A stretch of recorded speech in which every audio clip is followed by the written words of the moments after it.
Since the beginning of the full-scale invasion, the Russian military has fired more than 2,000 missiles into Ukraine.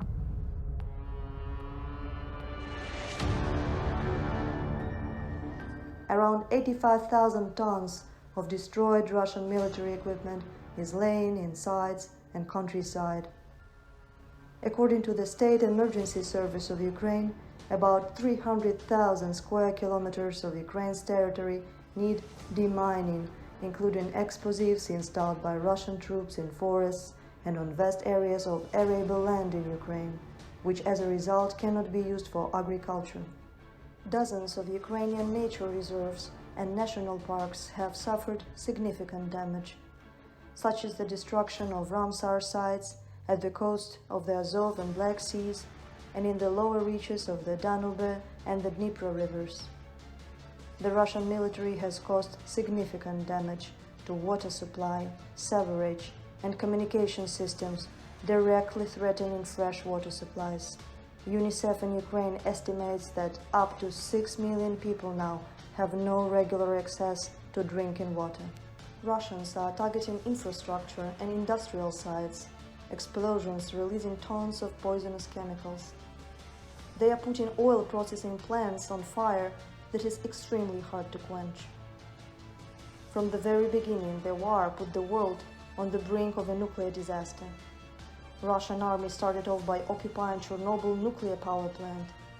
They kept hostage the employees and didn't allow the rotation, damaged the power supply system, which is critical to safety of operations, damaged monitoring and research equipment.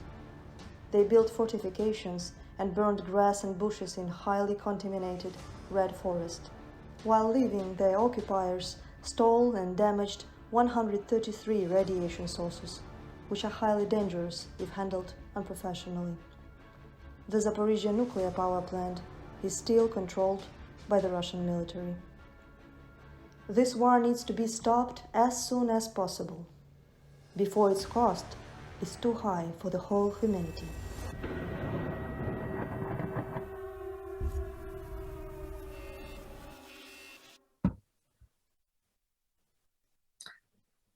Good evening and warm greetings from Kiev.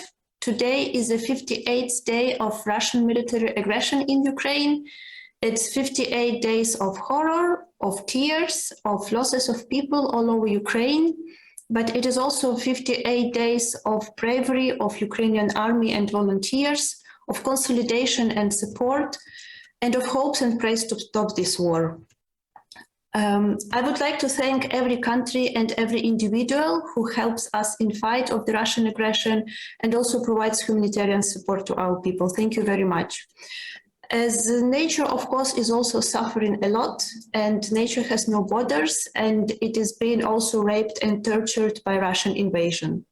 Ukraine is a large industrialized country with thousands of industrial sites, 4 nuclear power plants, dozens of dams, and other environmentally sensitive objects. As you could hear from the video, there were more than 2,000 missiles being issued into Ukraine, as well as countless artillery shells, mines, and air bombs. And of course, all this has major damages to infrastructure, but also to the nature. Nuclear threat is one of the biggest. You've heard about Chernobyl exclusion zone, and that's a place where huge nuclear catastrophe happened in 1986. And this place also still has nuclear fuel storage facilities and other nuclear waste. And when the first day the Russian troops came into Chernobyl zone, we already fixed the 7 times increase in the radioactive pollution in the area due to the heavy machineries bringing up the dust. But actually, when the Russian troops left the place, we learned that they damaged completely the monitoring system for radioactive pollution. They stole 133 hazardous sources of radiation, and they were even digging trenches in the highly contaminated red forest. Now Chernobyl is under Ukrainian control, but Zaporizhia nuclear power plant is still under the control of Russian army.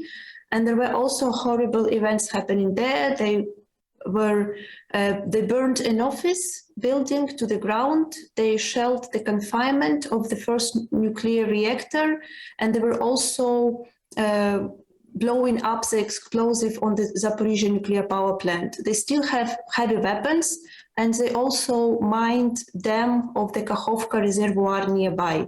So whatever intended or unintended mistake or action happens there, it can lead to huge environmental catastrophe. Of course, Ukraine is suffering from many dangerous industrial enterprises which have been hit with explosions and fires, that oil depots causing large-scale fires, but also other places. And Russians are also using banned bombs with white phosphorus, which is heat for cities, but also for the nature. I would also like to address the issue of climate change. We still have to calculate the impacts of this war to climate change, but we expect that it will be enormous amount of greenhouse gas emissions which were embedded in numerous destroyed infrastructure, military equipment and buildings, which now would have to be rebuilt. But we also expect that the war would have global impacts on climate in a bad sense, because financial resources might go to military expenditures as the world is not in peace, rather than directed to climate change mitigation and adaptation programs. There are issues of global food supply, because 1/3 of Ukrainian territory would not be able to plant agricultural products, and we are one of the major suppliers. In a good sense, we hope that many countries all over the world, including my own country, would aim to reduce dependence on fossil fuels as much as possible. And the Russian regime and this war, to a large extent, is funded with fossil fuel exports to Europe and other countries from Russia.